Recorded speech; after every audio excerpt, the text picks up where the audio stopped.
که تو رو انقدر عزیز میکنه، این فاصله داره منو بی تو مریض میکنه.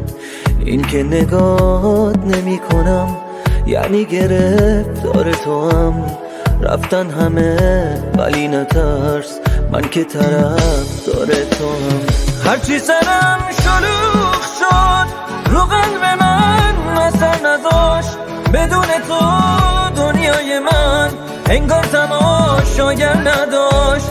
منو نمیشه زد با این غرور لعنتی، هیچ وقت نخواستم ببینیم تو لحظه ناراحتی.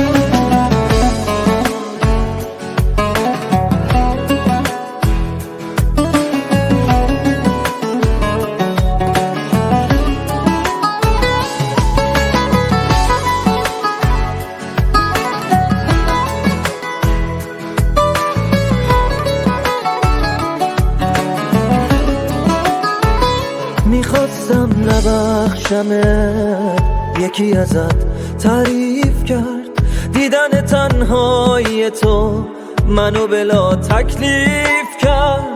بیا با معذرت بخوا از جشنی که خراب شد، از اون که باعث انتقامم از تو انتخاب شد. هرچی سرم شلوغ شد رو قلب من اثر نذاشت، بدون تو دنیای من انگار تماشاگر نداشت. منو نمیشه زد با این غرور لعنتی، هیچ وقت نخواستم ببینیم تو لحظه ناراحتی.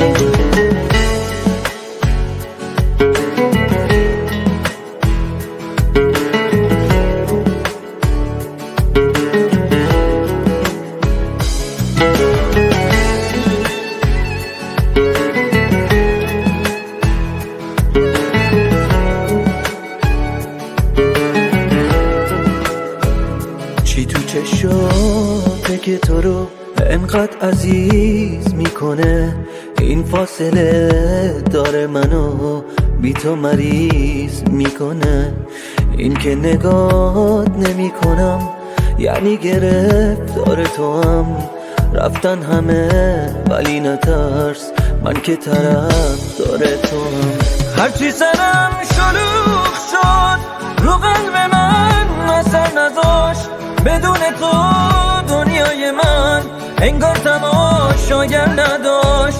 منو نمیشه زد با این غرور لعنتی، هیچ وقت نخواستم ببینیم تو لحظه ناراحت